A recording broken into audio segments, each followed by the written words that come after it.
Let's podcast. Alongside Joe Giglio, I'm Joe Ovias inside Eford Studios in downtown Raleigh. Thanks to Empire Properties and thanks to Copiers Plus. Check them out online at copiers-plus.com. Print management, document management, get everything you need to the cloud. Why are you shaking your head already? I mean, yes, it's amazing that we have our friends at Empire Properties. They're great.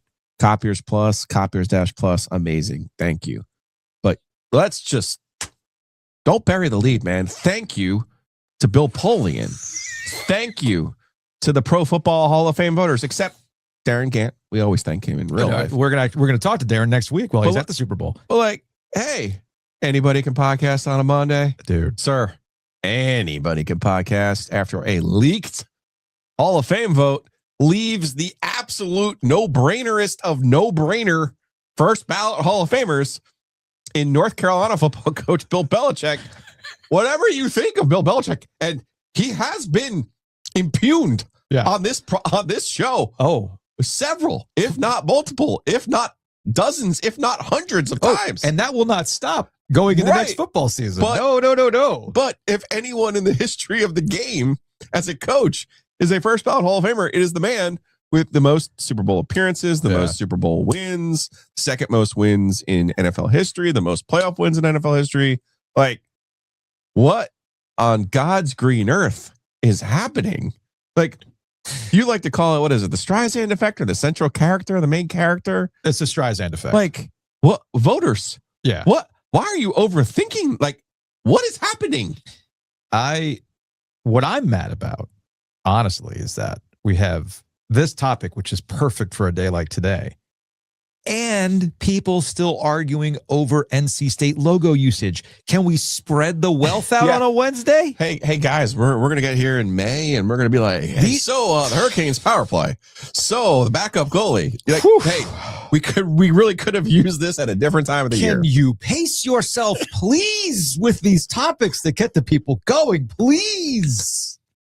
We're going to talk to Bomani Jones here in a second. I had original ideas. The original intent of bringing Bomani on was to talk about the current state of college athletics and NIL and Darian Mensah and the SEC trying to do its best to bring it, take their quarters back with cheating and all that kind of stuff. But yeah, Bill Belichick has kind of derailed things, much like it's caused a tilt in most of the sports media world since it was announced, or at least it was reported that he will not be making the Hall of Fame in the first ballot. Although, it's interesting. I think the story, once again, when it comes to Hall of Fames, is process, which will probably be a theme of the day today, actually. Process and old grudges never die, right? And as it relates to the process, it does tie into the grudges, right? So here's Mike Sando. Mike Sando is a longtime NFL writer. Most people are familiar with Sando from his QB tiers. He used to do it at ESPN. I think he now does it at the Athletic. It's like you talk about summer protocols. Sando is a godsend in the summer when he comes out with his QB tiers just before the start of training camp and things like that. Mike Sando at the Athletic now is a Hall of Fame voter as well, by the way. So you got 32 teams. So you got 32 reps from each team or city. And then there's like a panel of at large, which seems to be mostly former players, but does include also media types. So Sando goes into the process. I was also reading Mike Tanier of his Substack, and he also kind of got into the process, which is interesting. We've actually talked to Darren Gant in the past, and it's probably worth having a conversation with him again about the very political nature of... It's like a caucus. The Hall of Fame voting for the Pro Football Hall of Fame. It's different from Baseball Hall of Fame, right? So Sando lays out how you would find yourself not voting for Bill Belichick to be a Hall of Famer. And he says, let's say 4 to 5 voters who are strong advocates for a specific senior player figured Belichick was going to make it regardless. So they funneled votes to competing candidates in hopes of boosting them over that 40 vote threshold, because you need 40 of the 50 to get over, right? He adds, let's say a few voters prioritize senior players on the thinking that Belichick would be back in the room next year, while the players on the ballot this year might disappear into the senior pool forever. So if it's like L.C. Greenwood, hey man, it's time for you to get in. This is it. It's time for you to get in, right? And let's say a few voters found Spygate, the cheating, disqualifying, and let's say that a few voters protested new rules making coaches eligible 1 year after retiring instead of 5. So there's a confluence of issues that would lead to you, a voter, looking at 5 different guys: Bill Belichick as a coach, Robert Kraft as a contributor, and 3 senior players. So you only get to pick 3. You get to pick 3. So you put all of that into a blender, and instead of this wonderful concoction where you wake up with a Mexican cutie on your arm in Margaritaville, you end up hungover, drunk hungover, going, wait a minute, how is Bill Belichick isn't here? What happened, right? That's how it happens. It actually aligns with another Hall of Fame person that explained the process, saying there was no like Game of Thrones consolidation of political power to keep Bill Belichick out. It just happened to be a bunch of different voters for their own particular reasons. That was a confluence of things that would lead to Belichick not being in. But let's use an example real quick. Tony Dungy is among the people who vote. Yeah. Okay. If you don't know, Tony Dungy back in the day actually played for the Pittsburgh Steelers. So L.C. Greenwood would have been one of his teammates. So if you're in a room and you're voting and you're going to pick 3, and yes, I get where Tony Dungy coached. I get all those other things. He's a contemporary. He lost a bunch to Bill Belichick. But if you're sitting here saying, this is my chance to get my former teammate, who I believe is a Hall of Famer, into the Hall of Fame, your mindset would be, I'm going to pick him as 1. And I believe, no, without talking to the other people, well, surely they'll put Belichick on. He doesn't need my vote. He doesn't need my vote. I could see how that would play out. And it just happened to spit this result out. I could see how that very specifically could play out. I think this is more of a parliamentary process problem for the NFL, for pro football, than it is the sexy kind of quote from Polian about allegedly the penance for a year because of Spygate and because of Deflategate. I know. And I get it. Like, Bill Polian's got every single reason. If you don't remember, before Bill Polian got to the Panthers, he was with the Bills. Well, checks notes, the Bills lost in the Super Bowl to the New York Giants one time. The defensive coordinator in the first time that they played was Bill Belichick. Okay. Then you go through and it's like, well, he was at the Panthers. Okay, cool. And then you look through and it's like, oh no. He was with the Colts. Yeah. And, continuously had to butt his head up against Bill Belichick and the Patriots juggernaut. Even if you take the stance that Bill Polian had an axe to grind with Bill Belichick, I could even see him as a voter saying, I'm going to put Robert Kraft in because he didn't get in last year. Now he has now his team is back. Perfect time to vote for Robert Kraft. And I could see some of these voters also going through the process of, how many contributors am I going to put in? And Polian isn't this supposed to be for the players? And then Polian does the thing that we just talked about. He doesn't need my vote. Yeah, it's the same. And then it stacks and it stacks and it stacks. And here we are. And you only need 11 of those, by the way. And you know what? We thank the Hall of Fame process for resulting in this.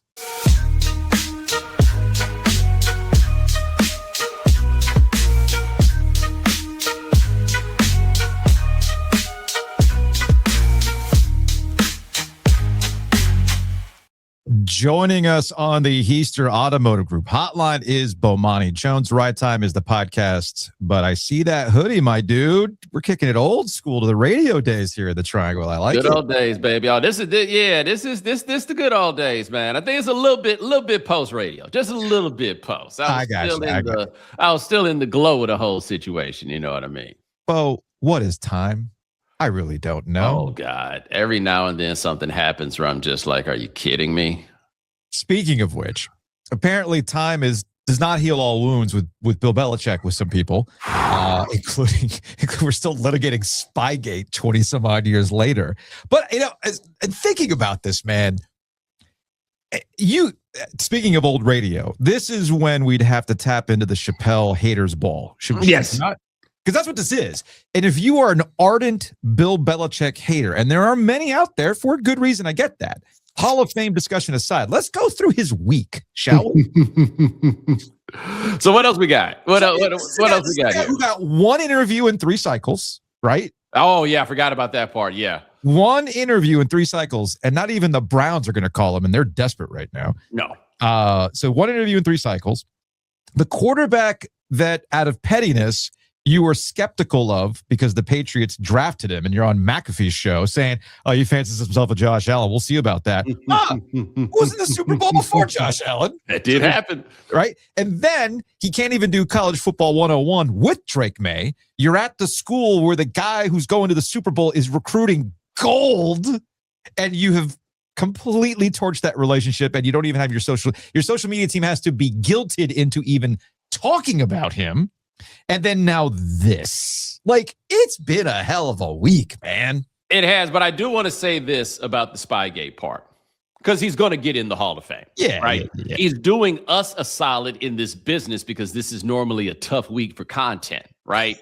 Like, he's really coming through for us right now. Like, everybody is in full-on NFL mode, but there is no NFL. Like, next week, the NBA is going to give us some trade deadline. Because, honestly, Super Bowl week is a little tougher to fill than it used to be. So, like, he did us a solid here. But I think that making someone like him wait 1 year because of a fairly intricate cheating scandal is not inappropriate.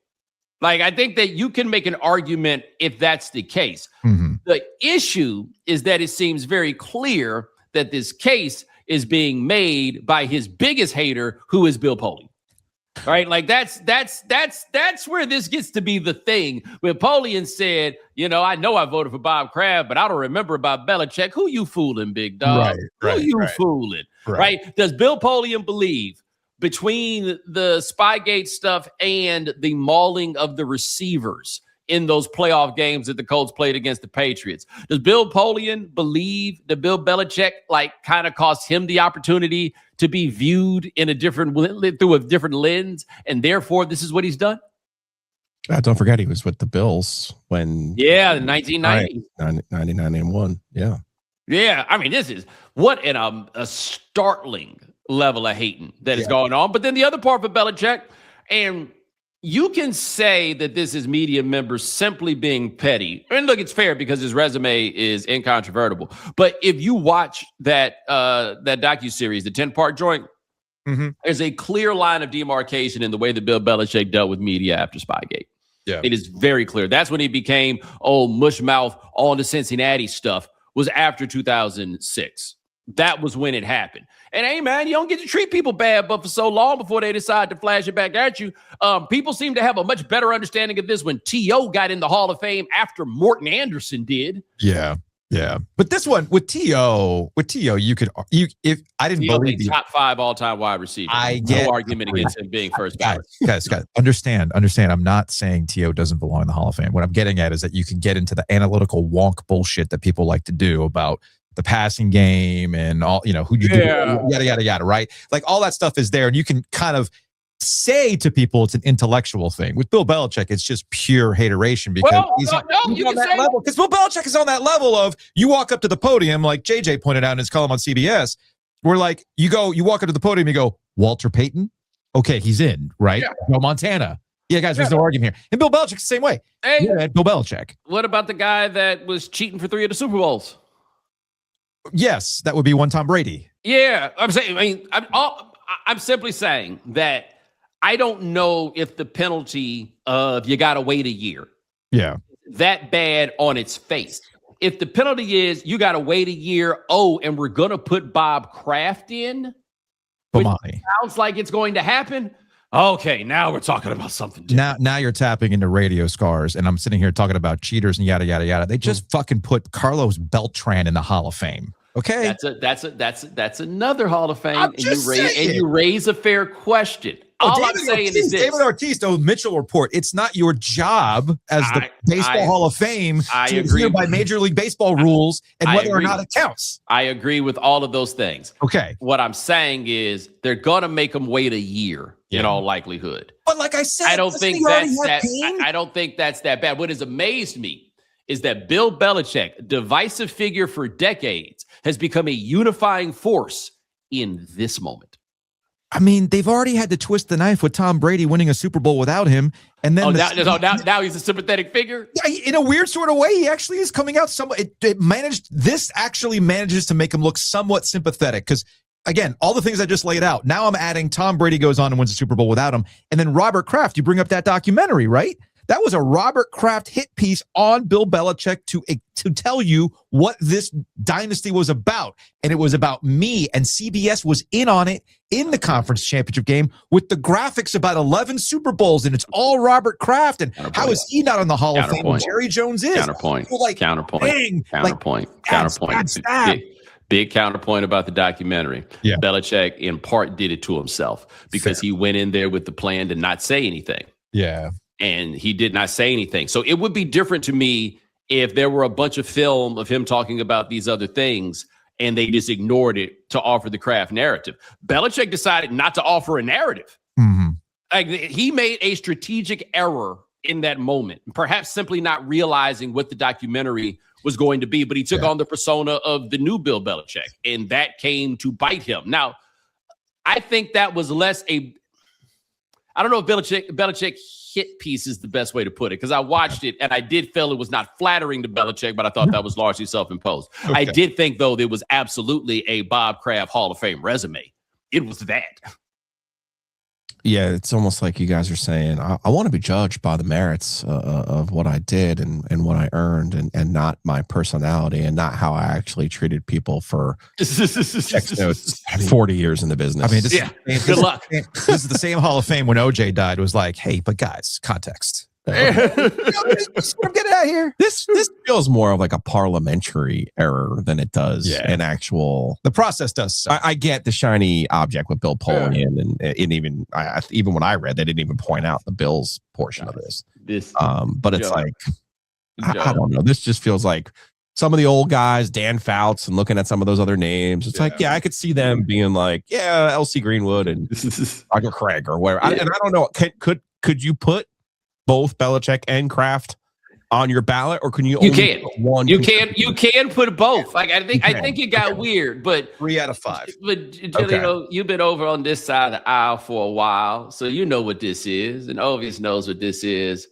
It's a great Wednesday story. Oh, hell yes. This is a Wednesday story. Hey, like, you ain't give us nothing else, and we can fill out a whole Wednesday. I was watching the ESPN stuff before I came and sat down to do this, and man, you would have thought that they banned Belichick for life. Dude, did you see Jimmy Johnson? Have you seen Jimmy Johnson? Jimmy Johnson. I mean, this guy woke up as randomly retweeting NFL Twitter.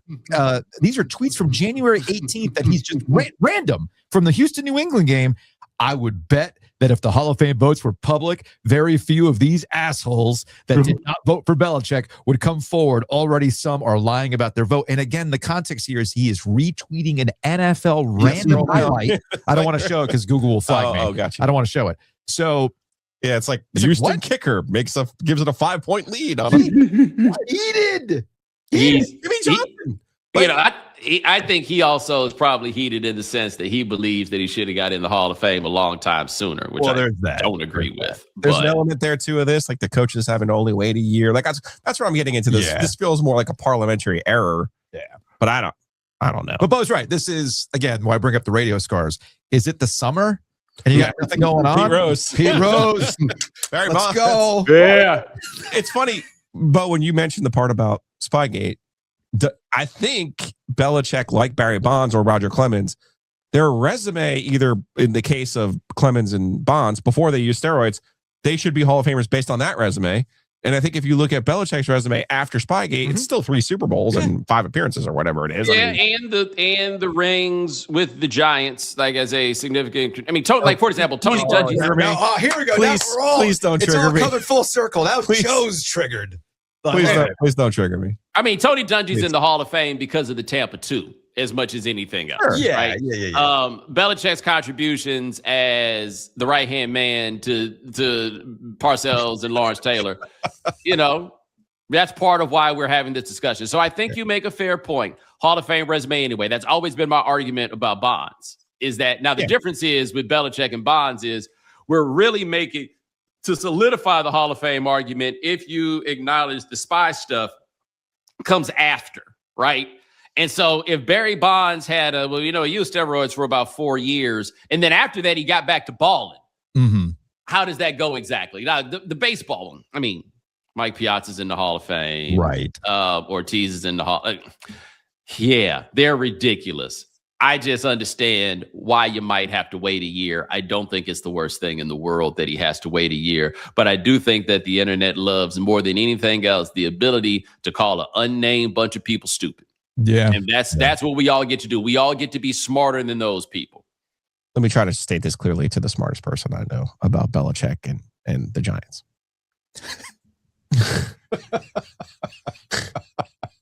As someone who grew up in that area, like Bill Parcells was a tour de force. Bill Parcells was the personality of that team. Bill Parcells, no one else deserves credit for those Super Bowls on the coaching staff. Okay. Other than Bill Parcells. That's number one. Okay. But here's the second part. You might be able to give Bill Belichick credit. Like you might even be able to go back and retcon credit to Bill Belichick. Yeah. If Lawrence Taylor was dead. If Lawrence Taylor had OD'd in a Mawa hotel 30 years ago, we could tell these great stories. Lawrence Taylor is still alive right now telling stories about, yeah, man, I slept through every film session. Yeah, man. I didn't even know we had a game until I saw the fucking lights on from Route 17. Well, yeah, man. I mean, we had a play called, but I said, hey, coach, I kind of go after the quarterback. And then it was like, hey, Lawrence, can you drop back in coverage? And I got so pissed off, I dropped back in coverage and I had a pick six. Like, so pretty please, with sugar on top. We cannot give Belichick credit for anything with Lawrence Taylor. You want to talk about one of ones. You want to talk about one of ones. Hold on. I agree with you on the Lawrence Taylor part and generally about Parcells. The problem is that Super Bowl 25, I do think that you can give a lot of credit to Bill Belichick for that. The issue. Oh my God, Bo. Hold on. You've never heard this before. If you run the ball and hold possession hold on. The game. But the issue is that the point of comparison for the job that Belichick did, scheming up what to do against Buffalo in Super Bowl 25. We can't make that point of comparison anymore because of it's that Fiesta Bowl. And we can't talk about the defensive coordinator in that Fiesta Bowl because it gets a little difficult. You understand what I'm saying? But Belichick did work in that game. I don't think we can say he did not do work in Super Bowl 25. No, look, listen. Wow, you really don't like this guy. No. It's not that. It's the Giants. It's the Giants thing. It's the eighth time. Do we give George Seifert whenever George Seifert underrated, incredibly successful coach, by the way. But George Seifert won a Super Bowl with Steve Young, right? Yes. Have you ever heard George Seifert referred to as a 5-time Super Bowl champion? That's it. Well, that's because we don't refer to George Seifert as anything. Okay, but fine. You are correct. But you are correct. You are correct. Seifert, because it's Belichick, we have to give him credit for the 2 Giants ones. I think that's a fair point. I think that's a fair point. I think and I'm saying we don't have to give him credit for it. He contributed. Acknowledge that he was there. Yes. No, he contributed to it. But it's just he's the only assistant coach in the history of football who's getting credit for when he was an assistant. Winners write the history. Yeah. Winners write the history. John Gruden, is he a 2-time Super Bowl champion or is he just a 1-time Super Bowl champion? Don't get because he's just on the Green Bay staff. I mean, but Andy Reid. We're giving Andy Reid all those too. Like you mean soon to be Jets staffer, John Gruden? Anyway, yeah. Apparently things are so bad in Jets land that they're actually kicking the tires on Gruden. Or at least I saw that report. I do not hate Bill Belichick. I have tremendous respect for Bill Belichick. I just think people, the way that they try to assign those championships, and you know who it would drive and keep in mind here now, Bo. Bill Parcells is from Oradell, New Jersey, which is where my dad taught for 40 years. And he's in the Hall of Fame at my dad's high school. Okay. So like there's a whole thing there. Like his mentors are like my dad, some of my dad's mentors as well. So there's this whole thing with like North Jersey and who gets credit for what, right? Like Parcells, no one could have handled that team the way that Parcells handled. And people now, I think it was just this week, Teddy Bruschi was on with Vrabel and was like, you're like Bill, but not Belichick. You're like Parcells, the way that you handle the players and the way that you're part of the way that you manage the team. It always comes back to Jersey and credit with you. Man, it does. It really does. It does. You know, originally, we only got 5 more minutes because you got to go join Stugatz here in a second. You know, originally I wanted to talk to you because the SEC I feel like the SEC is trying to take back its corners on cheating. I think after 3 seasons of the Big Ten going, oh, wait a minute, we can use our money? Awesome. Cool. And you know, Nick Saban acting as though, you know, I know Nick Saban's playing a character on the set. I get that. In fact, I don't need Dimitri texting me in defense of Nick Saban here. But what I think is interesting is that now that everything is equal and the Big Ten's using its money the way it should, the SEC is trying to find new ways to kind of like get in on what they've always been good at and working in the margins in a world where there aren't that many margin. And I guess where they're really doing it right now is straight up tampering to the point where you talk about suddenly I find myself sympathizing with coaches that I haven't had time sympathizing for. One, Dabo, the last true man in college football. Like there's gambling going on in this establishment.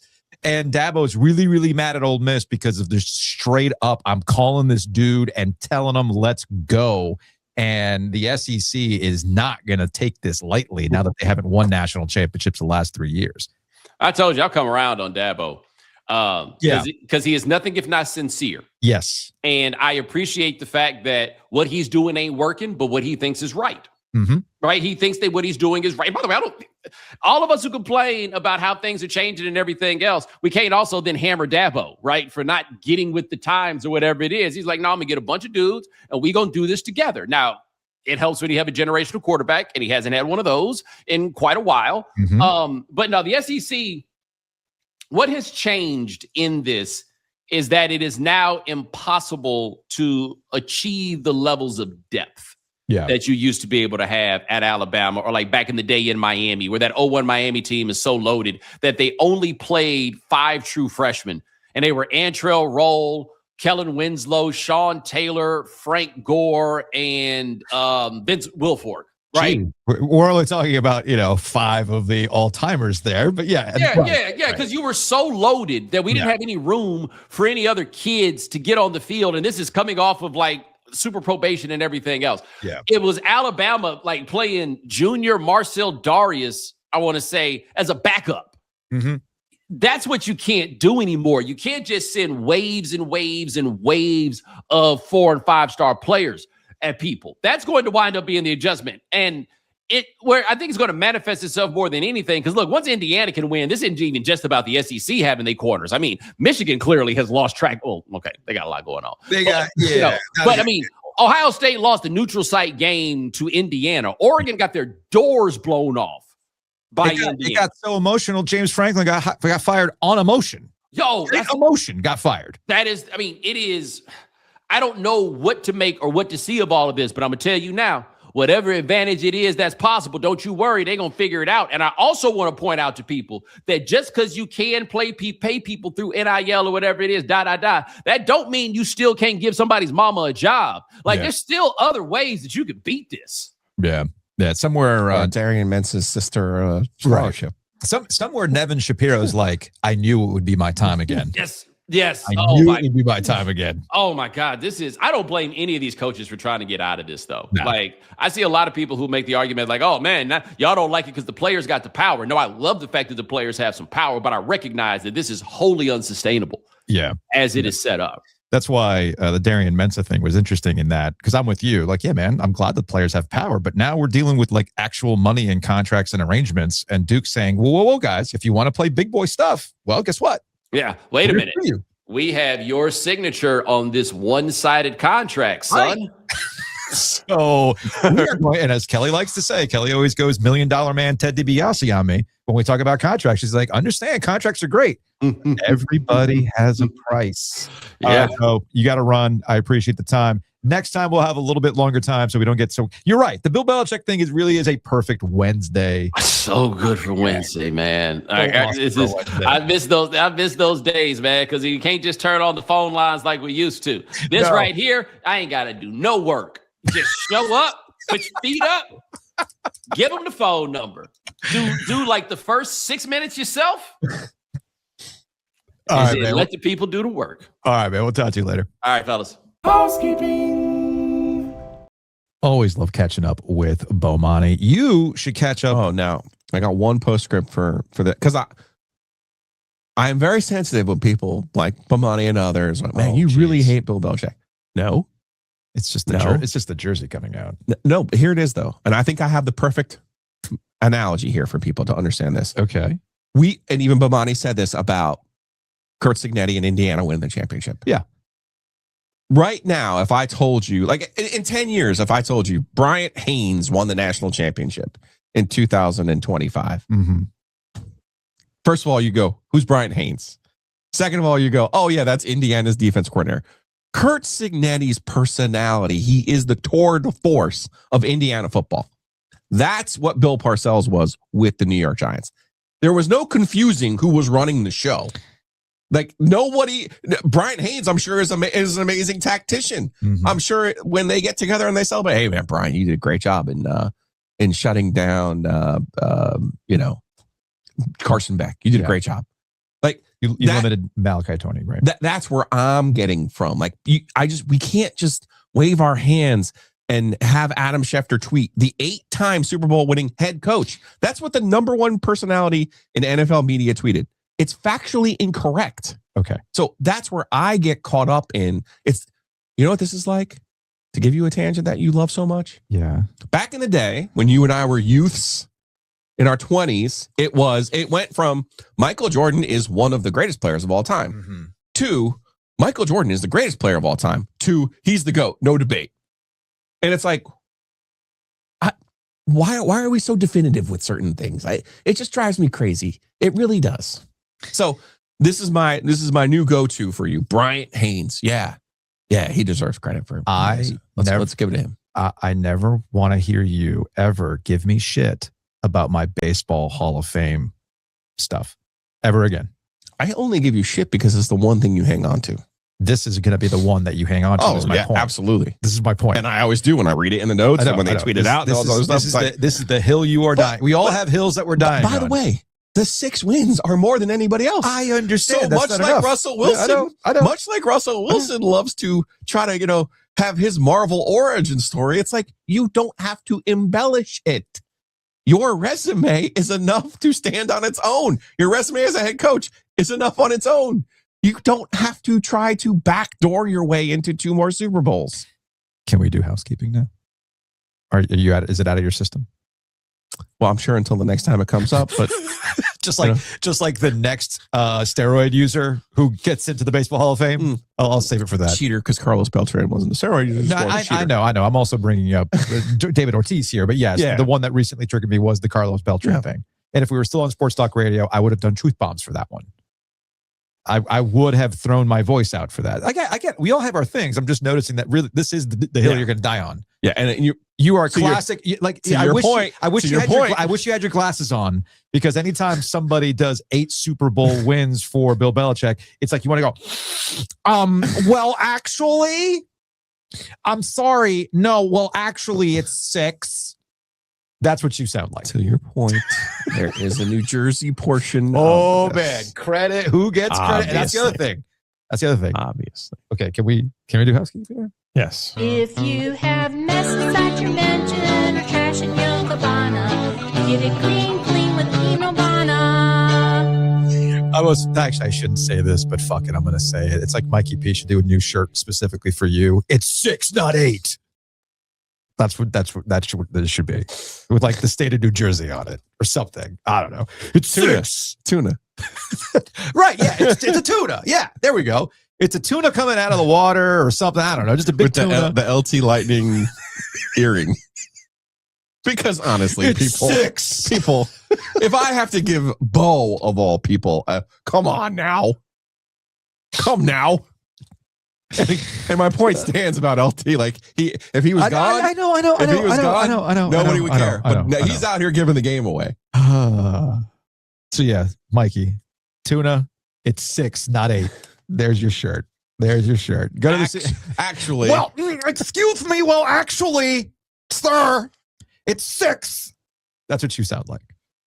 Go to the Secret Stash. Stickler. The OG.shop. The OG.shop. Also, going to RDU to go to the Super Bowl so that you can argue on Radio Row. Joe's doing a car wash. It's 6, not 8. Are you 13 years old? Are you going to the Super Bowl? Call us, because you'll be there in 10 years. Yeah, that's right. That's how it works, right? Anyway, you're going to go to RDU, drop by the Baum Brothers kitchen and bar, and get yourself an OG Light. Because what's better than an airport beer? An airport OG Light. All right. Airport beer in the shower? Hey, showers at the airport? Let's just say you had a wonderful night in the slobber and wolf sheets. Okay. I've been told by many people as we get ready to start talking about some NC State hoops that the slobbering wolf sheets would be made out of rubber. Okay. Which means you can go to Two Roosters and eat ice cream in bed. Two roosters or two rosters? Apparently the PA guy. Was that the DJ last night? Wow, it's time for the Two Rosters race. And I'm like, was that Tack or was it the DJ? The DJ, I believe. Because I can't imagine Tack. Does the DJ talk? I don't think the DJ talks. And then it was the other guy. It couldn't have been Tack. The in-arena host. That could have been. It was the in-arena host. Okay. I don't know who you're talking about. Who's Tack? So Tack is the guy who does the actual PA. Oh, no. You know. Yeah. Not him. Not Tack. Okay. Because Tack is an old school radio professional, sir. The Two Rosters. And I was like, We got two Slavin Sundays last night, Jessica and Jackson. Nice. Yeah. Nice. And they twisted them, by the way. Oh, they did? For the Olympics. Ooh. The Jimmies are now red, white, and blue. I like that. And you get a USA flag in your ice cream. Well, go get yourself a pint, go eat it in bed in the slobber and wolf sheets made of rubber, and nobody's going to judge you. That's how we stand on this podcast. Let's say you want to do an entire bedroom motif. That's the Will Wade sheets. Gotcha. You're leaning into your radio to hear this. This is good. I am. And you it's like, we need a new space. I need a new house because I need a room devoted to the Will Wade sheets, the slobber and wolf sheets. Well, Hometown Realty, you can call me like, hey guys, this is what I need. We got you, fam. MyHTR.com. You got better tonight. MyHTR.com. Let's say that you are getting divorced because you would not give up your Will Wade sheets. You know, it's like enough. Like, no, I'm not doing this. Okay? I'm not. And it's getting to the point where it's breaking up your marriage. Hey, babe, I'm going to need to put this slobbering wolf pullover on Q-zip. Nope. I refuse. I'm out. Well, you know, Whitaker and Hamer could probably point you in the right direction, right? Attorneys and counselors law. Just saying. WH.lawyer. Again, that's WH.lawyer. And maybe you need to insure your new house with all those Will Wade sheets. Matt Davis, State Farm can take care of that for you. Financial planning as well. Check them out online. InsureGarner.com, 919-779-8277. Matt Davis, InsureGarner.com. Like we talked about, all seriousness. Home, auto, he's going to save you money. If you haven't thought about your home and auto insurance for a while, please give him a call. You'll be shocked how much money you can save. And then there's also the financial planning portion of it. Don't be like Gilio. Don't have your entire 2026 ruined because that Rams ticket didn't come home. Make better financial decisions and plan like a real adult. And go to InsureGarner.com and start that conversation with Matt Davis.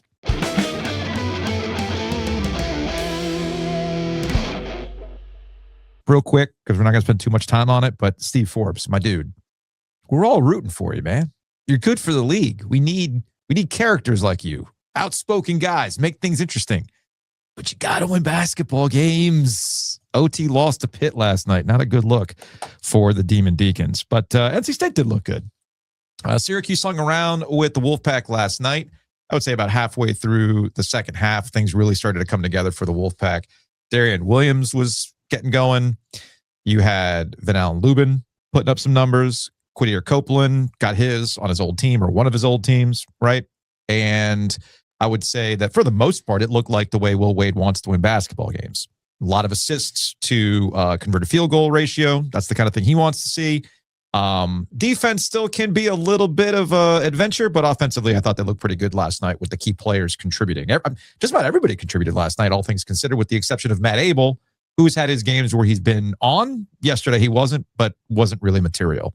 I actually thought that was Musa Sanya's best game, too. Definitely coming off the bench. So I think, you know, having Trey Holloman back after the brief absence there with his ankle injuries kind of settled the team down a little bit. I think that, look, they're not going to be some sort of war machine at any point this year, but they're getting better. Yep. And they've gotten better over the last few games. Will was lamenting, you know, after he was told this is NC State's best ACC start since 2006. He's like, yeah, but we should be 7-1. We should not have lost to Georgia Tech. The Georgia Tech loss still bothers me, is what he said. As it should, by the way.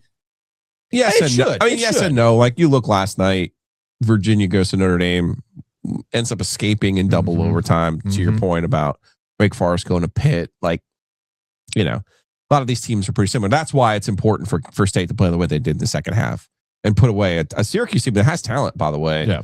They're seriously a rudderless program. That's a separate conversation with Autry. I can't imagine that he's going to come back next season with the way things are going for Syracuse. I'm going to try to solve this for Syracuse because that's what I do. What they should do, Mike Hopkins was supposed to be their coach in waiting all those years ago. I watched Syracuse, and he ended up going to Washington because basically Jim Boeheim's like, hey, cool, I got another kid, and I want to coach the other kid. Yeah. And so I'm not going to retire until I coach my other kid. Yeah. So Mike goes to Washington, struggles, and I don't even know where he is now. He's consulting somewhere or helping somebody somewhere. What they need to do is make Mike Hopkins their Bobby Lutz, their Larry Hunter. They need to make him the guy who basically coaches the team, bring in Jerry McNamara or one of these other younger guards who were on one of those glory teams, maybe somebody from the championship team, maybe somebody from one of his Final Four teams subsequently. Go get a younger guy who can recruit, relate to the players, do all those things as the head coach. Have Mike Hopkins coach the team, a la Bobby Lutz, Larry Hunter, and then you're on your way. You have your connection to Syracuse past. You run the zone again. Because quite frankly, watching them last night, big shouts to Aaron Rucker, who was on the Jumbotron with his OG hat on. Yeah, last night. Yeah, Bennett messaged me saying, "Hey man, OG hat was on the Jumbotron last night. That was Love awesome to see that." But then he was like, "Hey, so my wife didn't want to come to the game, so if you want to come actually see the game, let me know." No, and he was down in section 204, or 104, and I was like, "Ooh." And I looked down to my right, and there's the Chancellor. Felt a little tingle there. And I could actually see the game. And I was like, oh, what a concept. So I'm watching the second half of the game, and I'm going, hey, this is really weird. Watching. I know it's been a few minutes. I get it. I get that, people. But it was like watching Nebraska football after Tom Osborne. It's like, where's the zone? Where's your identity? What's going on here? So that's Syracuse. I just solved their problems. You're welcome, Syracuse. State, though, like the way that they played in the second half, took care of business. Again, they're not going to be some sort of war machine this year. I feel like we need a cycle of Will Wade because, went from the Red Reckoning to, hey, look, we scored 1 million points against NC Central to, getting their clocks clean down in Hawaii. They come back, lose to a very ordinary Auburn team. And ever since then, it's been not bad. They look like an NCAA tournament team. And again, last night, they look like an NCAA tournament team. And you can probably convince yourself now, oh, hey, I went from, we're never going to win anything to, hey, we could be in the tournament to now, hey, you never know. All you got to do is got to get in. I mean, they look a lot like a bunch of other top end ACC teams right now. I mean, we talked about this with, well, not the top, but there's one, the second tier. There's Duke. Okay, yeah. to clarify, I know what you're saying. To clarify, to stand by the conversation we had with CL Brown yesterday, our conversations with Brendan Marks, recurring conversations we have on the podcast. Duke is clearly above. Not that they're going to go undefeated in conference play, but you can see there's a line of difference between Duke and everybody else. And say what you want about the level of talent on the roster compared to previous Duke teams or whatever. They're still talented. They still have Cam Boozer. And they also, the one thing I would say about Duke that I haven't seen from other teams is that this team manages to fight through things in real time. We've used the phrase problem solve in real time. They're a very resilient group that doesn't get too rattled either. They'll find a way to fight back. And what we're seeing across the ACC, or at least the games that I've been able to watch outside of NC State, Carolina, and Duke, is that a lot of other teams find themselves in these situations where they can kind of get knocked off course in the middle of the game. How do you respond to that? Duke's done a very, very good job responding to that. And I think that's the thing that I would take away from last night in the Syracuse game, or the game at Clemson, which was crucial to how we talk about NC State in the NCAA tournament, things like that we didn't see at Lenovo Center when they played Virginia, right? NC State got off to a hot start in this game, which is what Will Wade wants. But Syracuse found their way back. They responded. All right, so how does State respond? Every time Syracuse tried to get back in this game, State found a response through a variety of different players who stepped up. I focused on Darion Williams because that's what the focus is on. Let's see if he can kind of keep this thing going, right? I mean, what did Darion say after the game? He was talking to a buddy of his. He had a phone call. Yeah. With someone who had basically, I'll use his language. Use his language, please. Called him soft. Okay. Called him soft. Said, you're playing soft. That's probably the cleaned up version of it. I would assume he was cleaning that up for us. Yes. But if that's what it takes, it's like the conversation I have with my kids all the time. I've been trying to explain this to you. And then their buddy tells them, hey, and then suddenly they find religion. Okay, cool. Whatever it takes, right? And he made 5 threes last night. And I thought Will was spot on. He was like, yeah, I mean, he made his threes tonight. That kind of, it changes things. It's the old Roy Williams. Yeah. game's a lot easier when the ball's going through the basket, but right? Aggressive from the beginning. That's what I've also been from the looking for. beginning. You know, that's when I get back to the Clemson game. Yeah. In the Clemson game, he was engaged. He was aggressive. It wasn't as efficient of a game, but he stayed aggressive. That's what you want to see out of NC State, along with Copeland, right? And in the Clemson game on the road, they continue to find ways to respond every time Clemson was trying to get back in that game. Because again, that's another top-level Tier 2 team in the ACC at this point. Contrast that to what we saw in the Virginia game at Lenovo Center a few weeks ago, okay? Or how they didn't respond against Georgia Tech, the one that bothers Will Wade, right?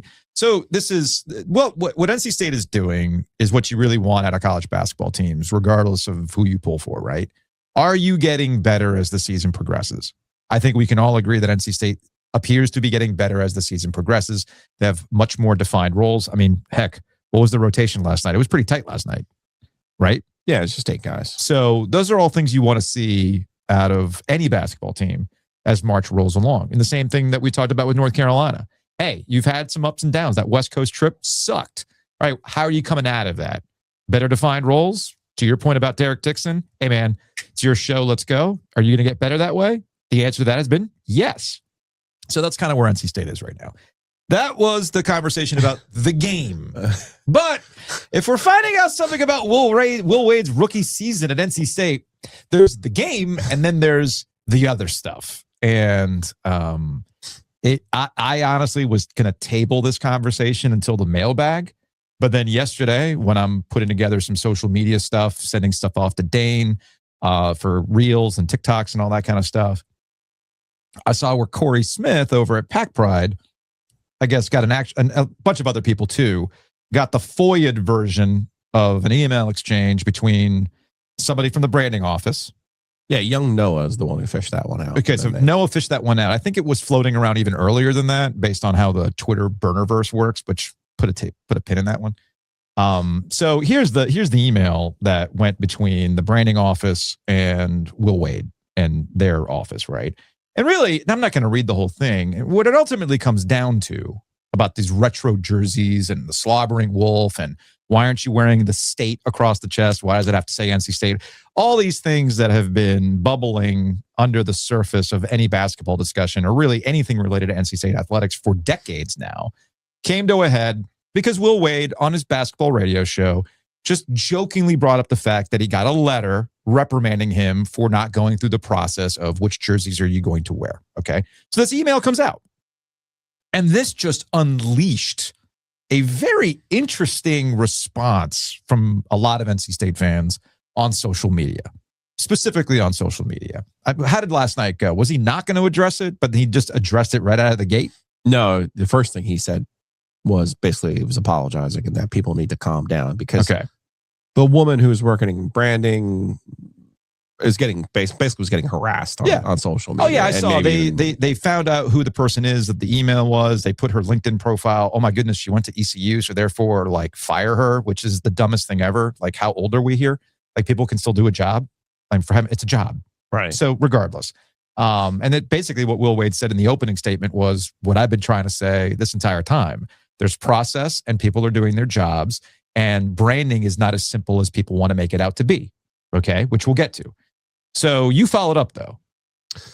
Yeah, because it just seems like another example of, hey, sometimes like Will's a really smart guy, but sometimes even if you are that smart, you don't know everything because you're new to a situation. Yeah. And so he kind of had to say, well, I didn't realize it was like, and it was like, right. And you're kind of making a comment at your radio show almost like it's 1985. Yeah. And the only people who are listening are, driving around in their car and it doesn't last forever. No. It's like, no. Well, speaking of lasting forever, no offense, but if I got to hear your damn exchange with Will Wade. Wasn't an exchange. You just yelled at me one more time on a broadcast. If I have to, not an exchange. Well, you have to set it up. Obviously, you're setting it up. What's your level of concern? If I have to hear the Joe Giglio reporter voice, Will, what's your level of concern? And of course, the blow up because they played it on the broadcast last night. I'm like, guys, people were texting me. Can we move on? Can we move on from that clip? And if you are a hater, and if you are going to play that clip, I guess I have to identify myself David Glenn style. Yes. If we're going to play that clip, can we at least get OG media? Make it work for us, please. If he didn't come out and apologize last night, I'm not saying he had to, whatever. Yeah. If he hadn't started his press conference that way, I was going to let him talk basketball and then be like, hey, so could you please promote some of our OG merchandise branding so that people will go out and buy it the way that they have now gone out and found like every piece of Slobbering Wolf merch possible. Oh, man. Because the arena last night was filled with people, including our guy Chung Yeezy, who did put the Slobbering Wolf pullover on for his courtside seat. And I was like, and then Levi Watkins was back. Yeah. Very great to see Levi. He had a jacket. That thing was immaculate. This red thing with this big old Slobbering Wolf on the breast there. So what you're saying is it's time for NC State to bring out Slobbering Wolf sheets. We're longing all the Slobbering Wolf. Is that what you're saying? Brian's a nut. We're longing all the Slobbering Wolf. About that neon. That neon lighting. That neon really sells it. For those who are audio only, you obviously hear the clip, but on YouTube, I slapped together an AI red bedroom with some neon, Slobbering Wolf, and the caption that says, "We're longing all the Slobbering Wolf." Want to do it? I thought about just putting sex ? You know, because honestly, after you get to a certain age, you don't even. It's just like, so yeah. Foreplay is overrated, but this is actual foreplay now. We're longing all the Slobbering Wolf. Definitely needs a Yes. So clearly, everybody is in their Slobbering Wolf era, if you will. So here is Giglio, who should identify himself as Joe Giglio, OG Media LLC, Ovius and Giglio podcast. Okay. Can you do that? Can you do that for me, please? So we can at least get something out of this? Coach, you had an eventful season off the court. This latest example with the logo gate, if you will. Are you surprised, or how has the learning process been for you to see how much scrutiny kind of comes with this job and the fan base and some of the attention maybe you don't get at a VCU or certainly McNeese, but maybe LSU where football is certainly the number one priority? I mean, look, I said something I shouldn't have said. I didn't realize what a hot button issue it was. Look, I'm learning too. And so it's a learning process for me. And I feel bad that, there's innocent people that were affected by my comments. And so, look, we got great fans and our fans care. And so that's the main thing. And we'd rather them care than not care. The last thing you want is apathetic fans. And so we certainly do not have apathetic fans. I've learned that. And so, hey, that's good. But look, I mean, my thing's train it at me. I make a lot of money. Some of these folks we're going after don't, or not, train it at me. I can take it. And I've been through a lot worse. I've had a lot of bad stuff written about me, which is fine. I'm cool with it. But look, that's part of it. I probably need to adjust a little bit how I maybe not be as forthright in all my thoughts. Give some truth, but maybe not the whole truth. How about that? Won't be as much fun for you guys, but keep us calm. I thought Craig was gonna have to get a drink before he came to the press conference today. He was searching for a drink in the coach's locker room there. True or not? Poor Craig. Poor Craig. Speaking of guys who are just trying to do their job, man. Just try to do their job. I gotta say, man, you got a knack for this. You are. I mean, all jokes aside, you really are part of the Will Wade B-roll collection all season long, man. Salute to you, Joe. Getting there. Salute to you. All right. So, initial thoughts on that apology, because he started the press conference with an apology, and that was the follow up about like you're learning some things about NC State right now. What did you think of that? Yeah, obviously the right thing to do because you have people who are being harassed. Yeah. Online and on social media for what they put in their own bio and some of these other things. And I think there's a larger conversation to be had about the process. Mhm. But I also think what I was trying to get at with Will is like, this is different here. This isn't VCU. It's not obviously McNeese. And then, of course, yes, I got my dig in at LSU. But it's funny. Like, he furrowed his brow. But it's true, though. At first, he furrowed his brow. Like, what are you talking about? And then he was like, oh, okay, yeah. But then even as I'm listening, I go, oh, that's right. When he's saying, come after me, he's basically saying, hey, like, look, yeah, you want, hey, Julio, I make the money, hey, but Julio, you want to fight here at the press conference? Cool. Hey, online, you want to go at it online? Cool. I was investigated by the FBI. I had a wiretap from the FBI.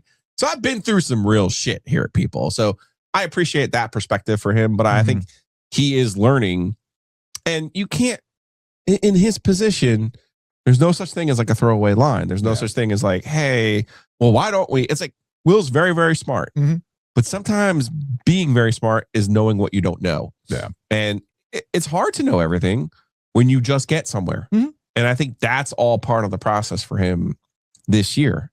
And I don't know if Mark Godfrey texted him about, university logos and Chris Boyer and some of those other things. It's funny. Or if he only texted him about me. I don't know. It's funny you mentioned that. It's funny you mentioned the Mark Godfrey thing, right? It's like, look out for that local media. And of course, that's the context there. Yeah. He had talked about how Mark Godfrey, former NC State head coach, had texted Will Wade, and part of the kicker was look out for the local media, which I'm thinking to myself, who exactly should you be looking out for? Yeah. I wonder who the guy, who could that be, Mark?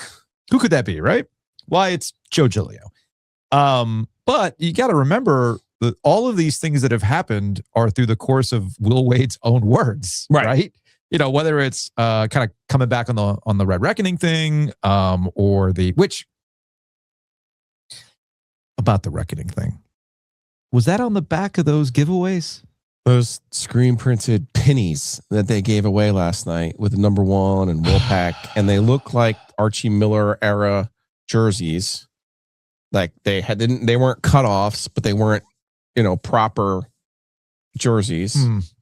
And on the back, it did say Red Reckoning. So that's actually a really good to get to the heart of the matter, shall we? I think that's a really good jumping off point to one of the two things that's going on here. Why this has caused the reaction that it has caused. Why people were glomming onto an email that I showed to Kelly. She read it and said, this is the most mundane branding style back and forth email I have seen in quite some time. Essentially, hey, can you explain why you did this and went outside the usual protocols? And if you are going to do this, let's have a conversation, which put a pin in that, because I do think the thing that I keep banging the table on and what's made me upset is people's cavalier attitude towards process in working in a large institution with a lot of moving pieces and what this business is all about. Put that to the side for just a second, because that's the second part to this. The first part is what Will Wade didn't realize, to your point about you don't know what you don't know.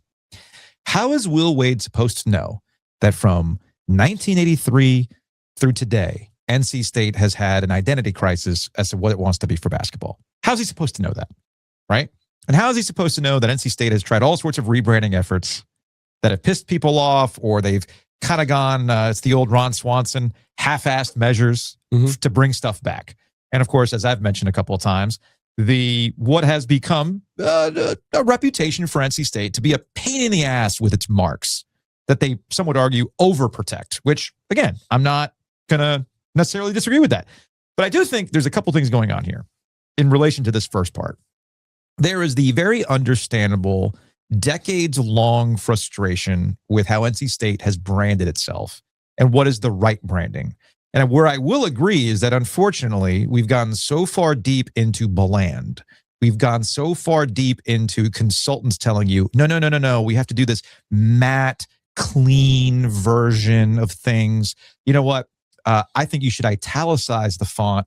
Thank you for your $500,000 consulting fee, right?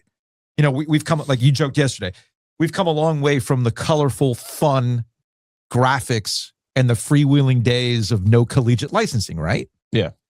So I do understand, and I agree with this very bland shift in how we market things. And let's bring back some fun, okay? Let's be a little more maximalist these days.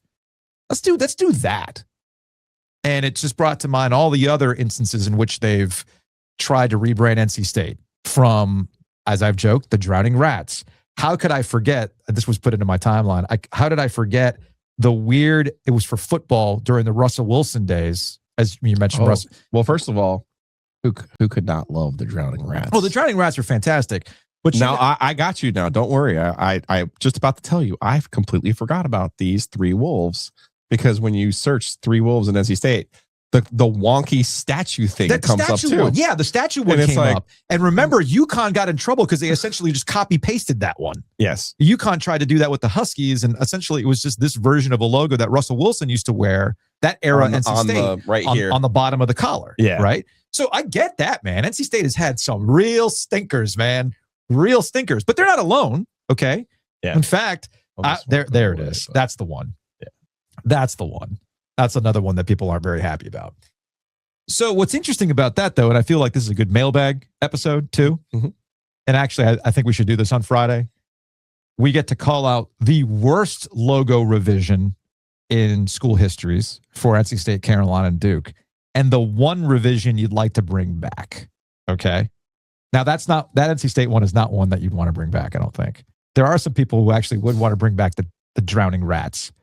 I would bring back the diamond logo. I always like the diamond logo. I think that's a slick look. 2016 Notre Dame.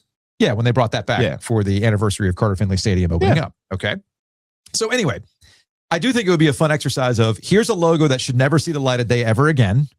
For Carolina, by the way, it's the Ramses with the dumbbell horns. That was so extreme late 90s. Like, you had to be there for that one, folks. Okay. That one you never bring back. But there are some Tar Heel logos that I would bring back. So there's a fun conversation to be had. And to tie it back to what I'm getting at, I understand the very vocal frustration that NC State fans have with the branding identity crisis that they've had for decades now. Totally on board with that. But let's get to the thing that... Well, what were they thinking? What was that? That is so 90s. That was like 90... Was that like 98? Like 98, 99? Let's go extreme. It was Carl Torbush. Let's go extreme. Yeah. What the bad UNC logoing? Weird. That one's never coming back. So weird. But let's talk about process, because this is the thing that has bothered me throughout the entire thing. And getting back to that email and people seeing how the sausage is made with branding guidelines, alignment, and all that kind of stuff. This is big business. College athletics is big business. And there's a difference between me and Gilio firing up a pop-up shop with some hats and hoodies that takes a couple of weeks to set up because we have the goal of maybe selling 50 hoodies. Right. Versus an entire university being in alignment with what the team is wearing and what is available for sale. Okay. That takes planning. A lot of planning. Yeah. And I'll use the NFL example again, in that is a very coordinated, years in the works cycle of outfits, because that's what they are, that the coaches wear on the sideline. As I joked yesterday, everybody from the head coach to the jabroni with the water bottle is wearing the same thing, the same hat, or a variant on said hat, because that's the style of the week. And shockingly, those things are available for sale. And it works, by the way. When I had football on, after the Panthers had played or whatever it was, there was a late afternoon window for the Eagles a few weeks back, and they were wearing the Kelly green, which is a great look. But that's calculated. They know exactly when they're going to wear those Kelly green uniforms. And Nick Sirianni is going to be on TV in the Kelly green Nike hoodie. And guess what's available for sale that day? Right? So let's bring this back to NC State.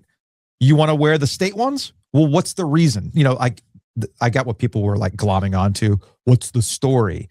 Yeah, you can be real. You could be a cynical asshole in reading that, but there's a reason why they frame it that way. It's part of a vault collection. If they're going to break it out, they want to have everything ready to sell, because that's part of the game. Yeah, they played up at Madison Square Garden under Mark, and they wore them from the Jimmy V Classic, and they had the nets, the cutout nets around them. So you could buy them. You could buy them. And that took some planning to get there, right? So that's all that email was. It was somebody doing their job, trying to make sure everything's aligned so that they could sell. All right. Which gets us to the slobbering wolf. All right. Jokes all side about the sheets and all that kind of stuff. I get the appeal of the logo. It's a slick logo. I really do. But you understand that the slobbering wolf has appeared on uniforms in the past. For instance, shout out to Fred Demarest again. Quick context on who Fred Demarest is. Fred Demarest was at NC State. He was part of the athletic department. I forgot his official title there at the end before he moved on to other career opportunities. But he's essentially was, what was he not in charge essentially of football? He was at the end, he was the primary assigning athletic director for football. Yes. So Fred they did their schedule, did their logistics, all those other things. And specific to the slobbering wolf did show up on a helmet. Mm-hmm. Now you can't buy the helmet, but you can buy plenty of gear with the slobbering wolf on it. Because again, that's coordinated. And there are product cycles to this. There are uniform combination cycles to this. There's a process to get these things on a helmet, stitched, all that kind of stuff. That usually takes a year or two to make work. So Fred had to work in concert with the football and the university to get a slobbering wolf on a helmet. I mean, am I misremembering how this all worked out? No. Okay. So what if I told you that in my conversations with people who would know that the slobbering wolf will make an appearance on the NC State basketball uniforms, that the slobbering wolf will show up on a variety of uniform combinations in the coming years? What if I told you that? That's awesome. Sounds great. Yeah. These are things that have been in the works. These are things that NC State recognizes that are in fan demand, but there's a process to this. This is not signing off on a home field apparel deal and putting a slobbering wolf on a hoodie. This is, and you know this because you know the guys over at Adidas. What's the process to get something stitched up? It's much like we saw last night in those screen printed jerseys that look like something from your gym class. Yeah. That's not what the team wears. No. There's literally like this whole process of getting the right thread and fabric and it's not an overnight process. No. It actually takes a year. So that's where we are with the slobbering wolf and the uniform combinations. Because believe it or not, the fonts and those colors are copyrighted. Yeah. So it's not just, let me go to the Walmart and pick out a thread. It's a whole thing. Yeah. So the slobbering wolf will make an appearance. My understanding is that the slobbering wolf will make an appearance on those basketball uniforms, I think, in the 2027-28 cycle. Sounds about right. Because to back up what you're saying, it takes the stitching, the planning, and then of course you have it's almost like there were classes about this when I was at NC State about logistics and operations management. Not willy-nilly.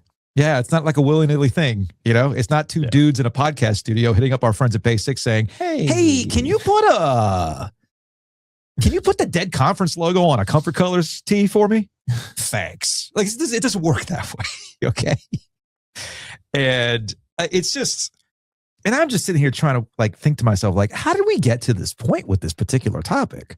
Well, yes, there is the decades-long frustration with the branding of the university, which I've heard loud and clear. And I do agree with a lot of what people say in terms of how NC State is with protecting its brand. Okay. But then there's the process aspect of this. And the one thing that Will Wade, I think, hopefully gets out of this is that you can't just say stuff willy-nilly, right? And while it's a whole ecosystem there, this is a situation where it's one thing to yell at Joe, right? For show. Mm-hmm. It's another when your words affect an actual fellow employee at the university who's just trying to do their job. So yeah, Will Wade did the right thing. And what I don't understand is, why are you so wrapped up in a logo that you're willing to go to somebody's LinkedIn profile and try to figure out what their deal is when they're just trying to do their damn job, man? That's all that is. That's the part that I understand. And there's a different conversation to be had one of these days. I'm not ready to have it now because I'm still kind of observing it. But there's a separate story about this NC State burnerverse that's popped up in the last 2 years. And it's like they fancy themselves Big East sickos because that's where it really started. Like if you want to get into some Twitter meme wars and using memes to kind of dictate terms and get stories told and all that kind of stuff, like the NC State burnerverse is an interesting place right now. And unfortunately, there's a lot of legacy media or enthusiast media that, in the case of legacy media, I don't think they have the online literacy to understand what's going on. Okay. And I know that for a fact because I used to be in those meetings. some of the things that have been said about online, I'm going, where are you hanging out on the internet? And then there's the enthusiast media that is just chasing the algorithm. Sure. Okay. And I understand what they're doing. And I'm not saying that as a knock. Like, I get why our guy Kent Sports immediately grabs onto this because it's going to do numbers on Instagram in the same way that I'm not an idiot. And I know that the Smith Center debate is going to do numbers on YouTube. It's going to do numbers on Instagram and TikTok and that kind of stuff. I get it. Hey, man, we're all doing the same thing here. We're all chasing it to a certain extent. What I don't understand is we're really chasing it over a logo? Okay. Maybe I'm the Principal Skinner meme. Maybe I'm the one that's out of touch. No, it's the burnerverse that is wrong.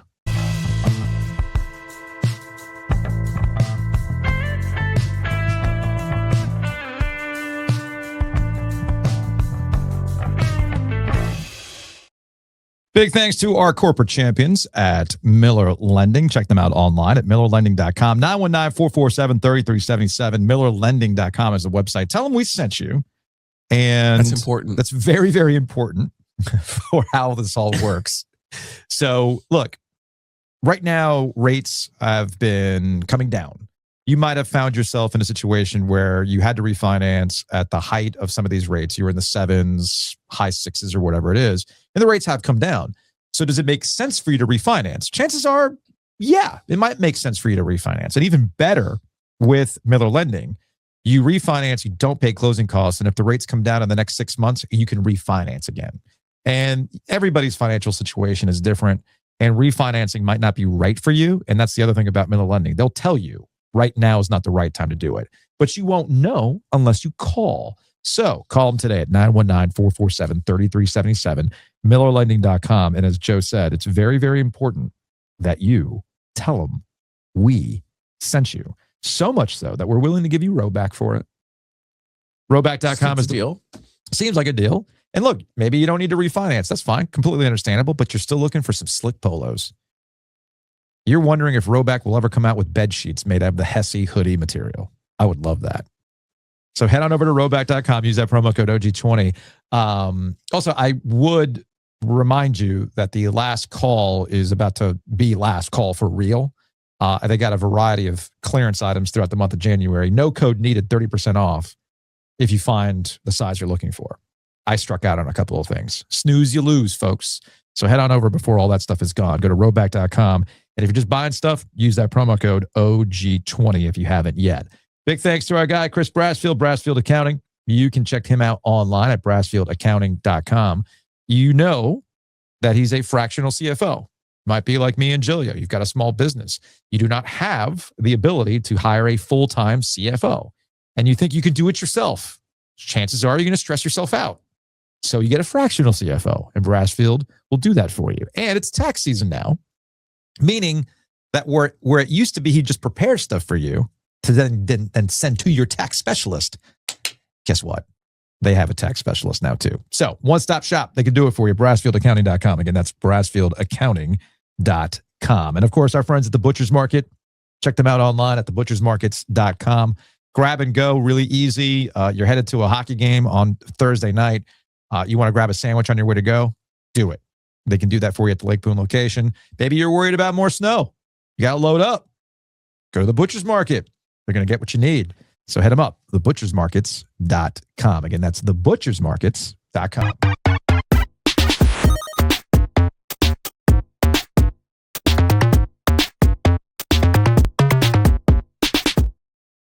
So is Vincent Trocheck coming back? They need to. I got to make this happen, right? Well, look, so quick context here. The Hurricanes are back in action, Thursday night against the Mammoth. We'll check in with Mike Maniscalco tomorrow during OG Live. And there's been two things going on specific to the Hurricanes and then the rest of the NHL. Specific to the Hurricanes is that you've got like the Dave Pagnotas of the world highlighting the fact that Alexander Nikishin would be moved for the right guy. You've seen that, right? The Hurricanes would trade Alexander Nikishin? The Hurricanes would trade Alexander Nikishin if they got the right guy in return. And this has been interpreted in very, very amusing ways. I think what Pagnota is doing here and what the Canes are saying, hey, if Connor McDavid is on the block and it requires Alexander Nikishin to get Connor McDavid, well, then yes, we will be doing that deal. If you're moving Alexander Nikishin for just another guy that doesn't have the high end you're looking for, then you don't do it. I think that's what they're essentially saying here. At least that's what the Pagnota reports. That's how I would interpret them. At least the last time I checked. I'm sitting here talking about the NC State burnerverse. Canes Twitter is its own thing. Okay, that's its own issue altogether. Now, Trocheck is different in that the Rangers have already announced it's a fire sale. Yeah, everything must go. There was a letter. There was everything. I mean, we got the whole forever grateful for the guys we have. Okay. Yeah. But we are open for business, which is interesting because one of the trade deadline narratives has been all these bunched up teams and who's willing to move on from who and at what price. Nobody thinks they're out of it. So therefore, it makes the trade market a little bit wonky, except for one team, the Rangers, who are like, yo, fire sale. Now, most of the focus has been on Panarin all year long. But a name entered the conversation, Joe, that made me feel a little tingly. Not going to lie. Made me feel some type of way. Shout out to Miller. Are we bringing back Trocheck spicy? Trocheck apparently is on the block. The Canes are tied to him for obvious reasons because they would need Vincent Trocheck. Can you imagine him at the 2C? Can you imagine him in the postseason? Can you imagine a little bit of the sandpaper Trocheck brings to the table, which is what the Canes need to go up against the likes of the Florida Panthers or the nastier playoff hockey? Look, I get that the Hurricanes have some prospects that they're hype on. Yeah. Like Bradley Nadeau or Felix Ungersorn, like all those guys, right? You move them for Vincent Trocheck. Straight up. You move them for Vincent Trocheck right now, in my opinion. Okay. You don't seem all that his contract is slightly onerous, but except that the cap's going up. Right. Cap continues to go up. They can make that work. And also 5 points, actually 5.6 isn't terrible. It just goes through 28, 29. That's all. Yeah. He's 32 right now. We know how the Canes feel about certain things. Unless it's Jordan Stahl. You know what I mean? Yeah. But this would be or Brent Burns. Well, I'm saying by the time they got to the end of this deal, 5.6 average annual value is not. Oh, it's not terrible. Punitive or anything like that. It's not. It would be more of like his age and paying him until the end of that deal. So, you know how I feel. You know who I want them to go and get, but we'll see. I know. You're on the Kadri thing. Yeah. So. I was reading something about Dallas or going back to Colorado for him, and I was like, no, please. Colorado is making a mockery of the NHL right now. Like, it's ridiculous. Yeah, no, that's true. How good they are this year. True. No, that's true. That's true. Julio's social crap.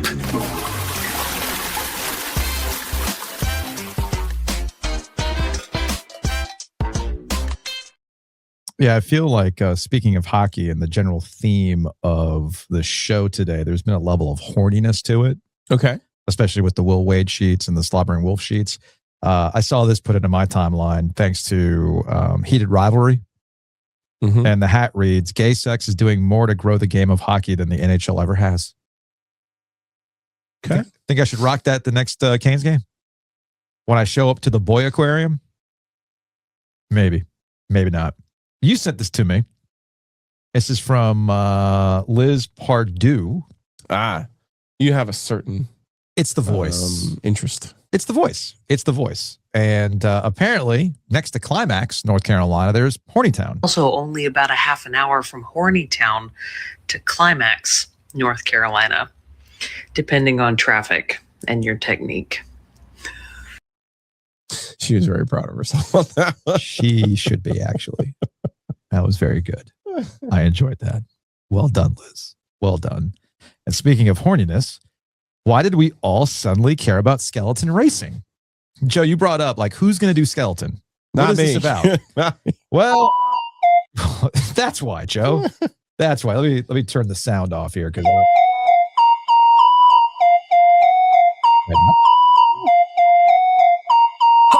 Holy shit.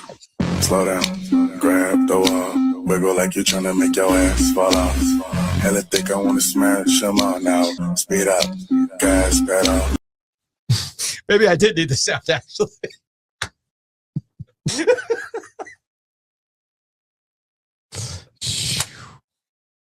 Woo! That's why I watch Skeleton. Let's see. What else did we get here? What did you send to me? Clinton Portis would be along the same vein of what you're. Okay, this is Clinton Portis. This is on the Raw Room. Again, we're running a theme here on our social media algorithms, aren't we? Third visit, I go to Miami. We in the strip club. You know the dance is coming. I got a dance on me. Motherfucker look at me and say, man, you coming? Hey,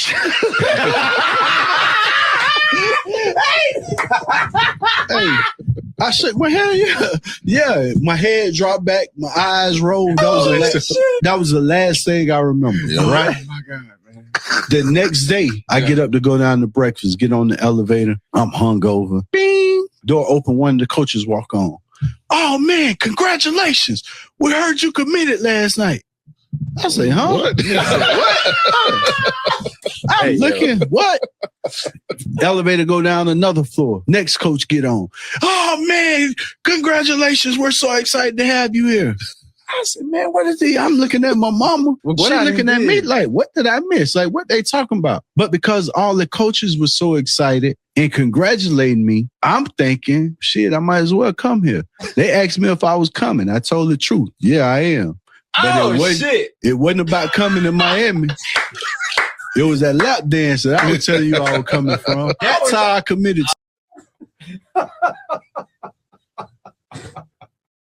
Hey, like I said to Bomani, bring Nevin Shapiro back. It's his era, man. It's his era. So good. You wonder why I like athletes when they tell stories like, oh, let's just talk a story. Let's just tell a story. Oh, man. Well, let me tell you about the time I committed. Oh, my goodness. That was good. That was good. I enjoyed that. All right. Let's keep it going here. I believe T sent us this one. If ACC football teams were ex-boyfriends. ACC football teams were ex-boyfriends, this is what they'd be like. Florida State, hot, messy, and toxic. You knew better, but you kept going back. And he probably borrowed money that you never saw again. North Carolina, polished, pretty boy, dresses nice. Your mama still asks about him on Christmas. He probably left you for somebody better. Duke, arrogant as all get out. He probably broke up with you using a PowerPoint presentation and said that you were the problem. Miami, always late, always drunk, pretty hot, but they're still living off the high of their 90s highlight video. Virginia Tech, rough around the edges, red flag city, but he will carry you out of a bar and change your tire. NC State, you forgot you even dated him. Very beige. Yeah, but see, if he was wearing the Slobbering Wolf, you would have remembered. Very beige. If you would have remembered. See, this is the problem with the branding, Joe. They're so beige. Nobody remembers NC State. Clearly. This is another one from T. Putting praise music over my husband and brother-in-law coaching Little League basketball. Counselor, everlasting Father, Prince of Peace, King of Kings, Lord of Lords, Jehovah Rapha. Oh boy. Or guilty. For the audio audience, it is a collection of videos of these two guys jumping up and down, clapping, etc. And yes, you and I are probably going, if there was video trained on me at Invisalign this weekend and somebody missed a goal, or if Jacob whiffed on a putt clear, you would see me jumping up and down.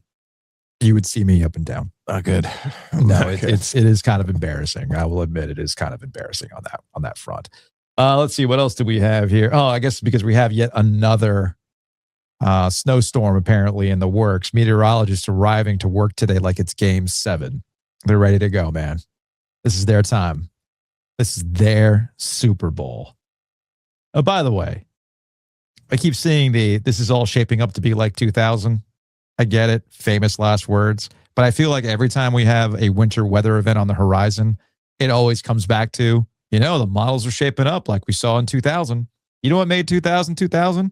It only happens like once every 60 years or something like that. Not everything can be 2000. Now again, that could be famous last words. Not going to lie. And finally, this came on your timeline. And I guess since we're on the apparel thing. Well, yeah, NC State had these Apex uniforms that were brutal. Like they were just. So NC State I thought it was like only NC State. I didn't think other teams were. I certainly didn't think an NFL team had an Apex deal. Well, maybe this is why Jimmy Johnson's going crazy. You can't find his Apex.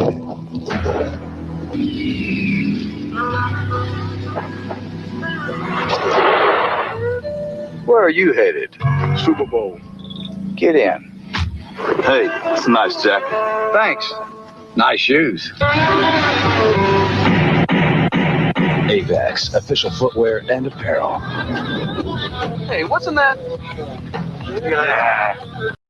You don't remember that commercial? No. I remember that commercial. Because, again, the whole kicker there at the end was they're driving off, going to the Georgia Dome from the deserts of Texas, and Jerry Jones is trying to hitchhike. A very young Jerry Jones. Now, why wasn't Butch Davis in that commercial? Because speaking of that Super Bowl, in the game notes, the last time Butch Davis was at the Georgia Dome, he was winning the Super Bowl with the Dallas Cowboys. Never going to let that go.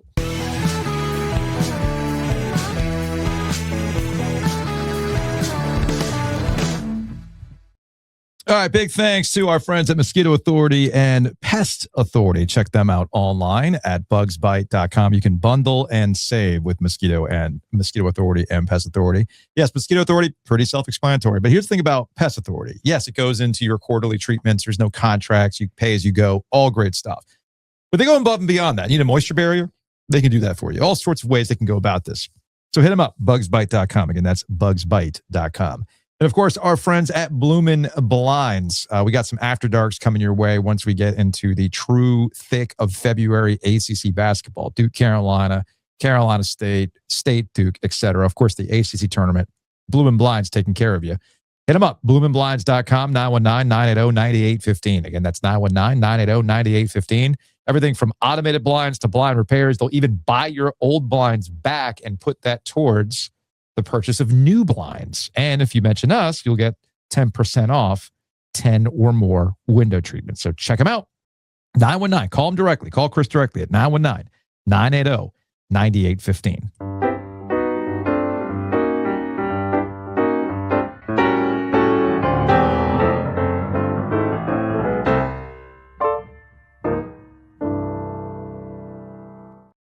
All right, let's get out of here with some Hey Joe. And it's interesting you were bringing up Will Wade and not being happy about the Georgia Tech loss and things like that. I actually got a text from a 919. Why am I this way?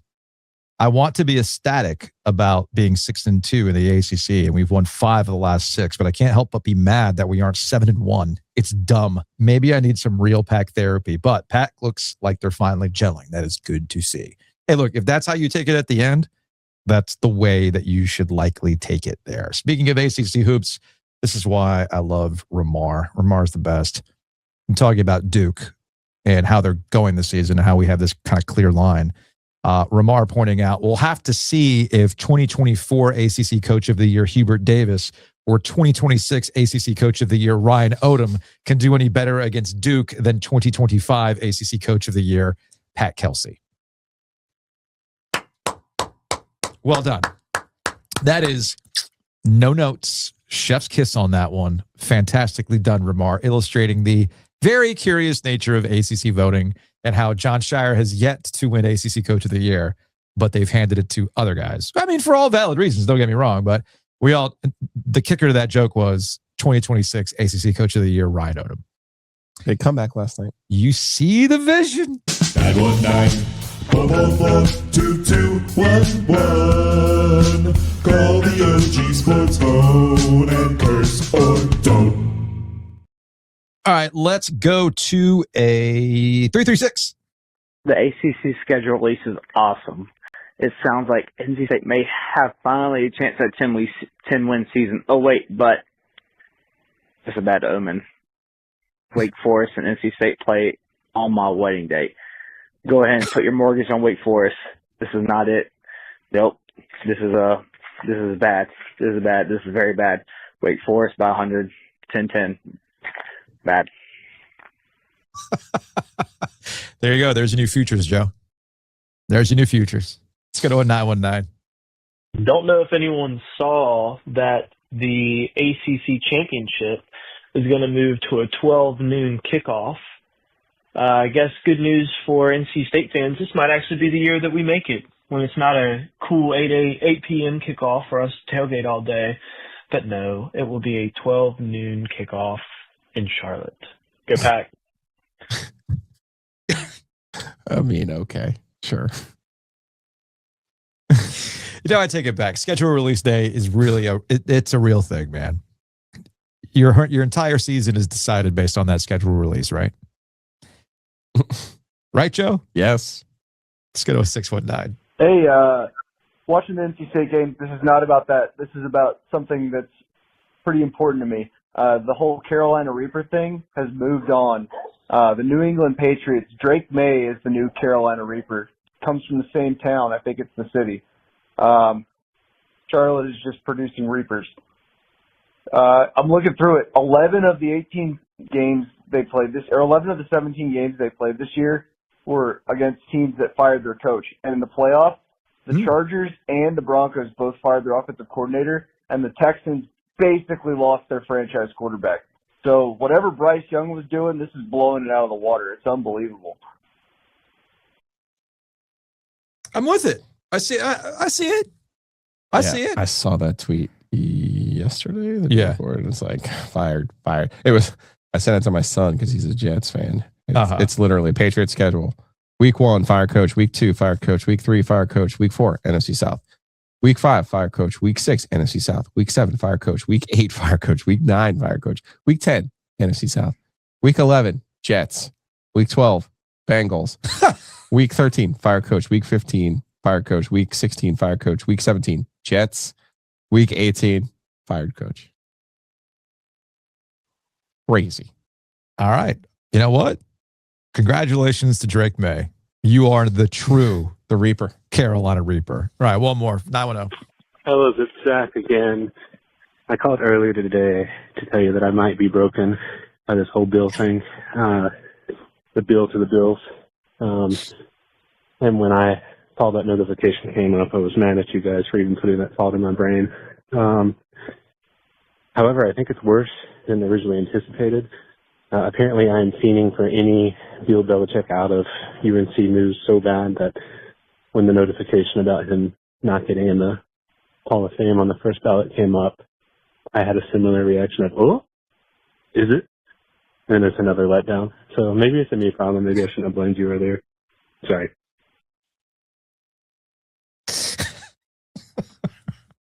Yeah, we're a lot.